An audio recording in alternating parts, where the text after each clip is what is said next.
वो लड़का जो महज 10 साल की उम्र में ही अपने माता पिता दोनों के खो देता, वो कैसे ओलंपिक में जाकर इंडिया के लिए मेडल लेकर आता है। हाँ, मैं बात कर रहा हूँ अमन सहरावत की। 16 जुलाई 2003 हरियाणा के एक छोटे से गांव में उनका जन्म हुआ। जब वो 10 साल के हुए तो उनकी माताजी का निधन हो गया। उनकी माताजी के निधन के बाद उनके पिताजी अंदर से बहुत ज़्यादा टूट गए। इस सदमे को वो ज़्यादा दिन बर्दाश्त नहीं कर पाए और 6 महीने बाद ही उनका भी निधन हो गया। छोटी सी उम्र में माता पिता का सर से छाया उठ जाने से अमन और उनकी छोटी बहन दोनों ही बहुत अकेले पड़ जाते हैं। तब उस वक्त उनके चाचा जी उनके सर पर हाथ रखते हैं। अमन के चाचा जी उनको दिल्ली छत्रसाल स्टेडियम में लेकर आते हैं। स्टेडियम की सीढ़ियों के नीचे एक छोटा सा कमरा उन्हें रहने के लिए दिया जाता है।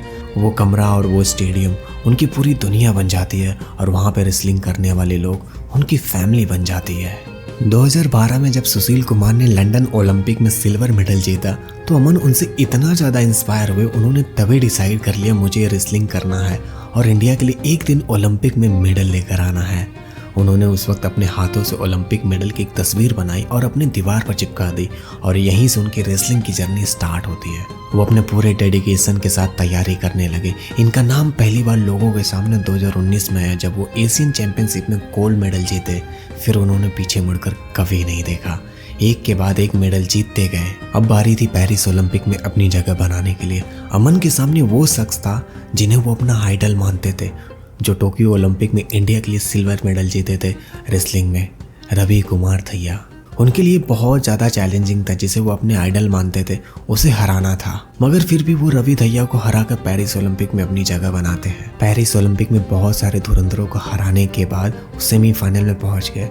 सेमीफाइनल में हार जरूर मिली, मगर अभी ये तो शुरुआत थी। सेमीफाइनल मैच से पहले जो विनेश फोगाट के साथ हुआ था वैसा ही कुछ अमन के साथ हुआ। मैच के 10-12 घंटा पहले उनका वेट उनकी कैटेगरी के अकॉर्डिंग 4.5 kg ज़्यादा हो गया था।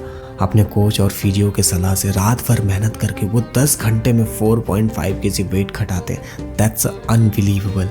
इस डेडिकेशन के साथ पेरिस ओलंपिक में ब्रॉन्ज मेडल जीतकर एक मेडल अपने नाम आखिर कर ही लिया और अभी ये तो शुरुआत थी। मेडल जीतने के बाद जब उनसे पूछा गया कि अब आप क्या करोगे, तो उन्होंने बताया कि सबसे पहले मैं जाकर अपने कमरे में जो मेडल की पेंटिंग है उसको हटाकर मैं वहाँ पर रियल मेडल लगाऊंगा। अमन की इस डेडिकेशन के लिए तुम क्या कहना चाहते हो, कमेंट में ज़रूर बताओ और ऐसे रियल हीरोज़ की स्टोरी के लिए मुझे फॉलो एंड सब्सक्राइब ज़रूर करना।